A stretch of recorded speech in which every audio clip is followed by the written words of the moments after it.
Magandang buhay mga kaani, na ito na naman po si Kuya Harvest para po magbahagi ng akin pong mga pinagkakaabalahan.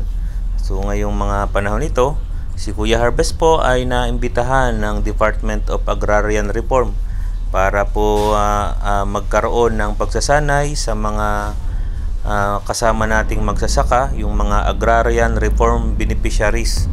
Tayo po ay bumiyahe ng mahigit 1 oras at kalahati para po tayo ay makarating sa bayan ng Unisan, Quezon, kung saan dito po ay tatagpuin po natin ang mga kawani ng Department of Agrarian Reform para naman po tayo po ay masamahan dun po sa area kung saan naghihintay naman po yung ating mga kasamang magsasaka. Morning! Para tayong ano ha? Nasa seminar. Bayaran niya tayo. Sa seeds May baka grower. natin dito sa bulo. Yung ating seeds grower doon. Seed grower natin. Anong para? Sige po. Anong variety? Ay, 216 lang nandun, sir. At yun ang Ayan, so pagkatapos nga po ng aming courtesy call, kami po ay dumiretso na doon sa area kung saan po nag-iintay ang mga kasama nating mga magsasaka. So bumiyahe po kami ng mga mahigit kalahating oras pa rin buhat doon sa bayan at inaasahan po natin na buo na o mga yung mga kasama natin dahil mga ano na po pasado alas 9 na rin nang kami ay dumating dito sa bayan ng Unisan. Kaya nga po pagdating po namin dito, dumiretso na agad po kami sa venue at ayan po, medyo may ilan tao na rin naman at isa lamang ang napansin ko kapag po pala dumating na yung mga resource person, bigla pong dumadami ang tao. So yan po at yan nga po, dumating na rin po sila lahat at bago po kami nagsimula ay tayo po muna ay hinandaan ng ating mga kasamang magsasaka. Mayroon pong nilabon na saging, tapos meron pong pansit. So nakakatuwa po na talaga pong napaka welcome po tayo dito po sa gagawing pagsasanay. Mas maganda syempre ay kompleto ang lahat na naandito sa ating phone para makita po ng ating mga kami na talagang ready na kayo. Sige po, magsipo na po. Yung mga participants natin ngayon ay dumalo hanggang dulo dahil napaka-importante po ng ganitong pagsasanay upang matulungan tayo sa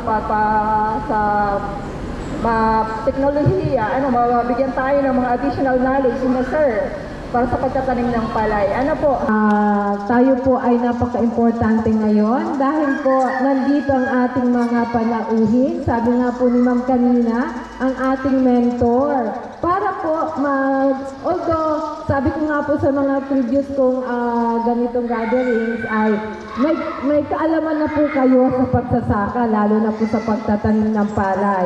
Pero papalaguin pa po natin yan. Ayan po, so matapos nga po ang mga mensahe ng mga pamunuan ng DAR ay nagkamero na po ng briefing ang point person para po sa project na ito.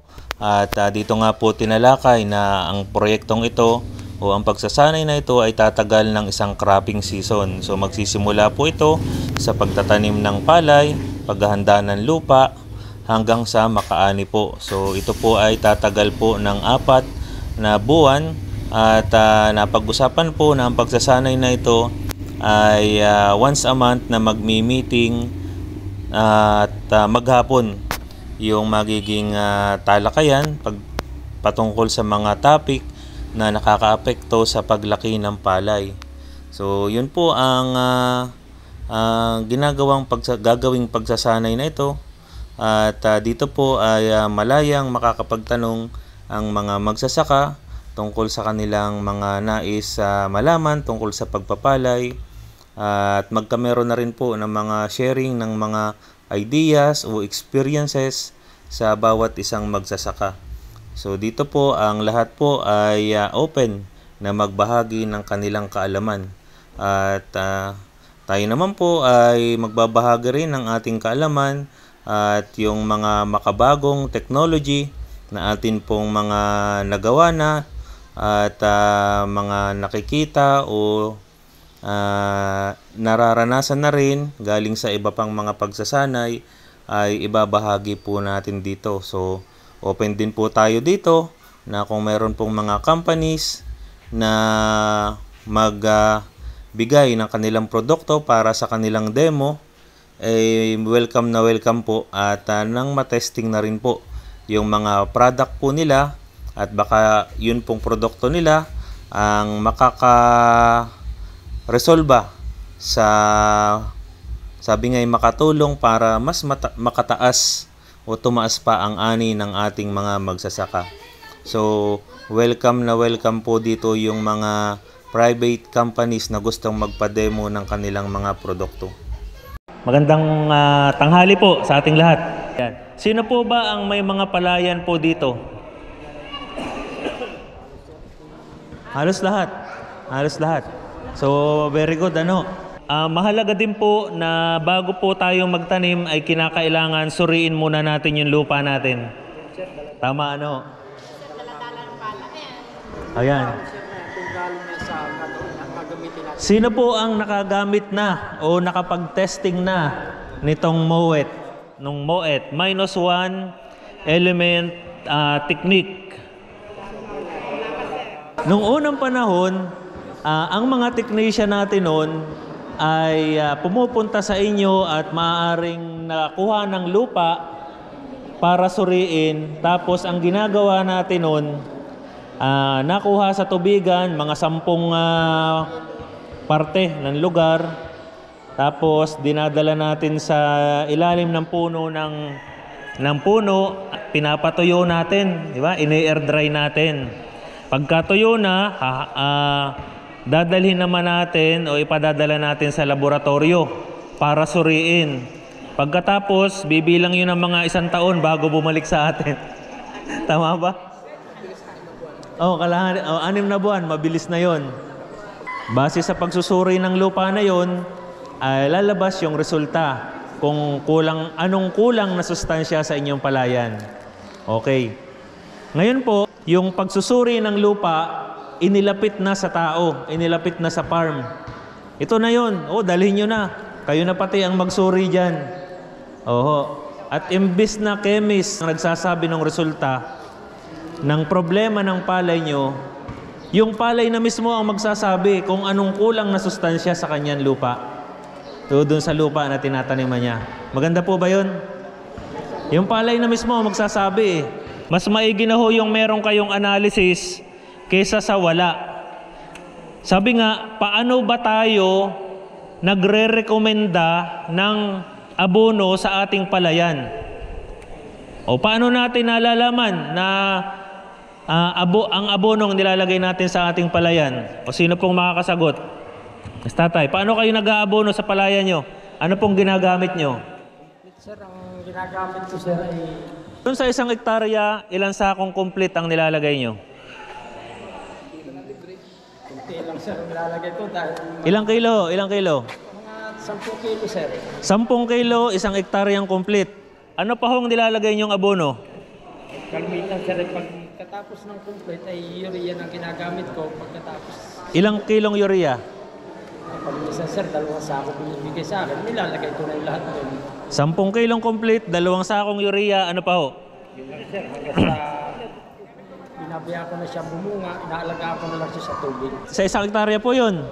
Gaano po karami naman ang ani nyo? Labas treser lahat. Naabot, sir, ng mga 350 lang ang buha ko. 350 ano po yun? Sir, ay sa balde.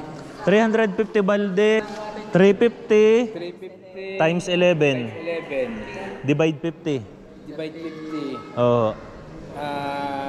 Yung kanyang ilani ay 3 tons 850. Di-divide natin sa 50. 77 bags. 77 bags. So maganda na rin. May patubig po ba? Pagka, sir, kailangan ko ito, buminuat ko si water pump. Oo. Ilalapit ko doon sa hukay namin. Meron naman kayong pump. Meron, sir. Kasi ang average yield kapag sahod ulan, sabi nga ay 3 tons.